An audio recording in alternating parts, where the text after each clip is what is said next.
Assalomu alaykum. Ba'zida farzandlarimizning kech gapirishiga yoki umuman gapirmasligiga, ZPR, autizm spektr buzilishlari va shunga o'xshash diagnozlarning kelib chiqishiga ko'pincha o'zimiz ham sababchi bo'lib qolamiz. Ya'ni nima? Shunaqangi onalar keladiki, bolasini umuman avaylaydi, judayam ehtiyot qiladi. Na bog'chaga bergan, na ko'chaga chiqargan, faqatgina uyda saqlaydigan onalar ham uchrab keladi. Bunaqangi holatda bola hech kim bilan muloqotga kirishmaydi, hech kim bilan o'ynamaydi, gaplashmaydi, onani o'yini umuman aytganini qilmaydi, erkalik qiladi, injiqlik xarxasha qiladi.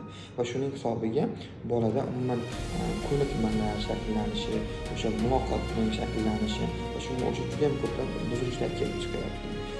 Ba'zida shunday onalar keladiki, bolasini umuman shu yoshgacha, masalan 5-6 yoshgacha bog'chaga bermaydi, faqat uyda saqlaydi.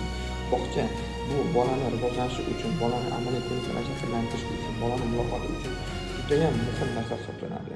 Ko'chaga chiqib bolalar o'ynashi, bu ham judayam yaxshi, foydali narsa hisoblanadi. Chunki atrofdagi bolalarga muloqotga kirishda ularga qarab nimanidir o'rganadi, ularga qarab nimanidir tahlil qiladi va shunga o'xshab amaliy ko'nikmalar juda ham ko'p shakllanadi. Lekin bolani kasal bo'lib qoladi yoki boshqa bolalar uradi, itaradi, zarar yetkazadi deb qo'rqib turib ham bunaqa uyda qamab o'tirish juda ham og'ir oqibatlarga olib keladi. Bundan tashqari uyda saqlangan bolalar onaning aytganini, onaning buyruqlarini qilmagandan keyin faqatgina telefon, televizorga yopishib qoladi.